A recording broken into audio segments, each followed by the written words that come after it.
Hi guys, and welcome to another one of our coffee break sessions. Very pleased today to introduce Alan from Disc Archive. So Alan, you've been doing Disc Archive how long? Well, 2019 was our 10th anniversary. Wow, excellent. So, we started developing the concept of Alto, 10 years of slow and steady innovation. It's a product that, it's intended to provide a platform for 10, 20, 30 year type deployment. So it's not feature rich, it's just purely open standards-based platform to work with applications such as your good selves. So I think the key thing, just for those who are less familiar, the viewers, with the Alto product, Alto obviously stands for, as I understand it, alternative to LTO. It's an alternative to any form of linear tape. It's actually an alternative to cloud in some cases, it's an alternative to optical storage in some cases. All of these different technologies have their followers and they have their fit in the market. We quite often these days end up in hybrid solutions where we have maybe some of our product working alongside some data tape or alongside some optical or a cloud solution. Because these days customers are interested from a security point of view in not just multiple copies of the media in multiple locations, which is our bread and butter, but also interested in multi-technology solutions, just to guard against vendor lock-in or obsolescence or whatever. So we're happy in any kind of storage ecosystem. And we decided, when we were asking customers what was it they wanted, the first thing that they said was no more licenses and no more lock-in and no more migration and no more compaction. The clues and cues that we took were very, very obvious, and our solution was extremely simple and intuitive. But it has stood the test of time. We continue to evolve.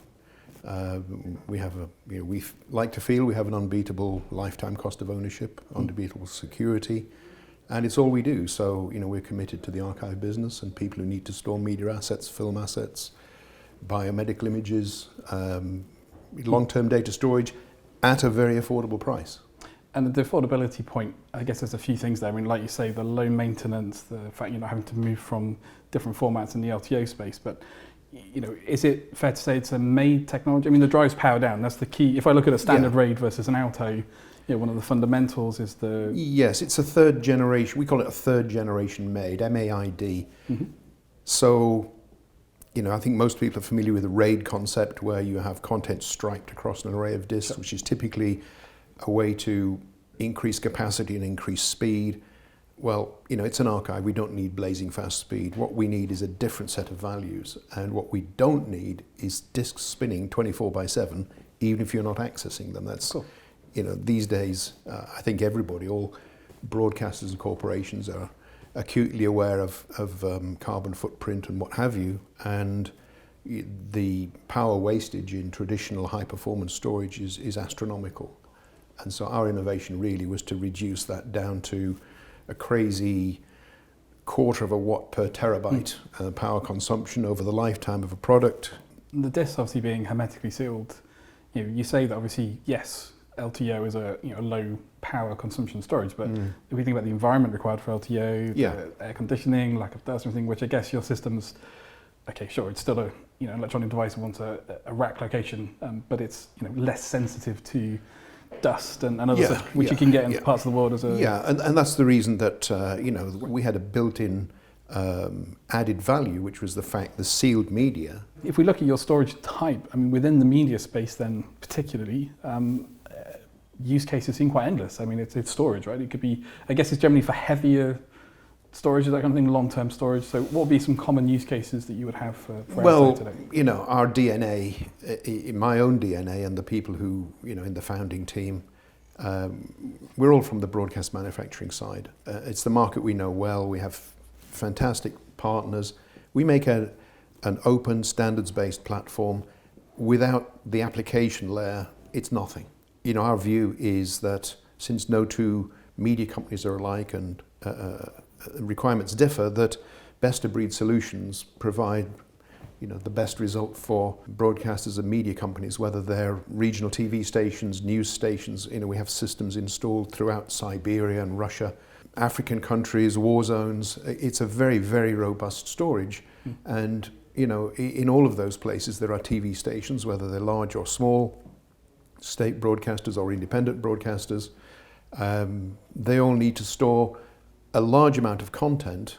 Our task really is to provide a very cost-effective storage solution. Where do you see Cubics fitting best in the market? Well, Cubics is that lovely broken word of an asset management platform, a MAM or DAM, depending on your preference. For us, we really focus on orchestration. Cubics from the off was written as a product that was very generic, very modular, very much like yourself. But the key thing for us is integration.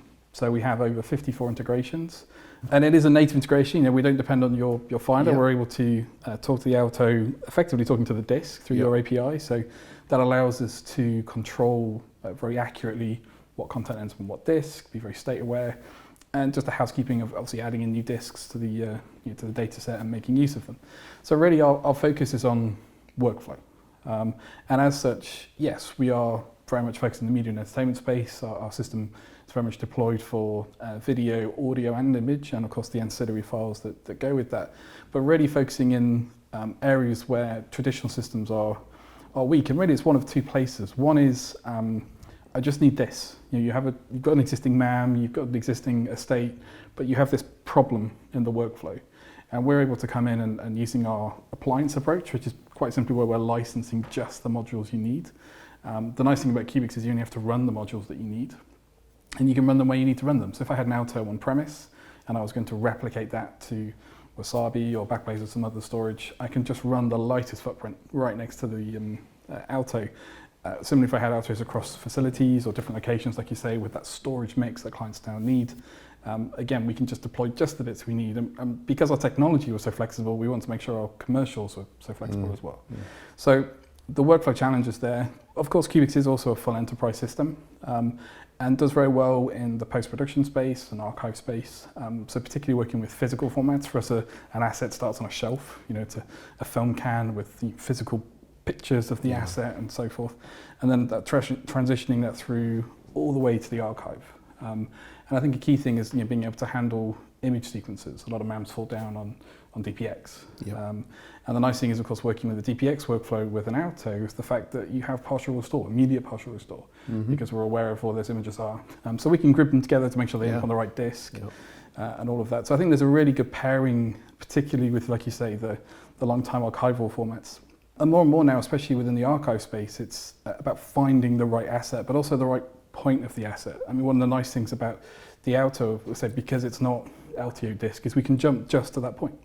So being able to do the content discovery, where we're doing speech to text, object detection, and so forth, adds to that value. Where do you see the pairings? I mean, I think film scanning is a good place to start from. And would that be a good use case, you think, for the two products working together? Yeah, that's what we're excited about. The fact that you do the low-level integration means that you get really good throughput, and we need partners with that low-level integration to get the throughput and individual frame access, which you can do so that it's really efficient to be able to do full restoration on one or two frames at a later stage.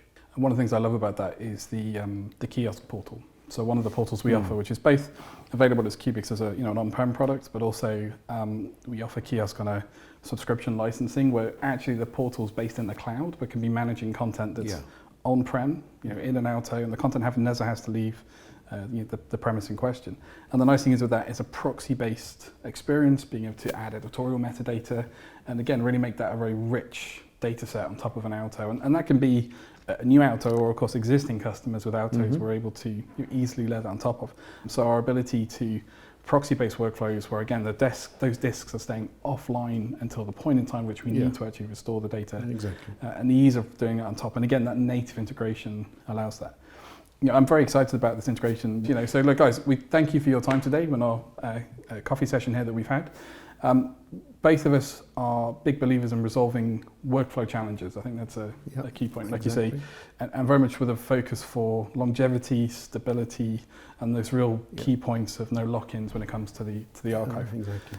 So there'll be contact details on this video as well. Do come see us at the shows. Both Alan and myself and our teams will be there. Do bring us your workflow challenges. We're very keen to discuss the future use cases. We've talked through a few today, but no doubt there'll be many, many more out there in the marketplace. Thank you very much for your time today, Alan. Appreciate it. And thank you guys. All the best.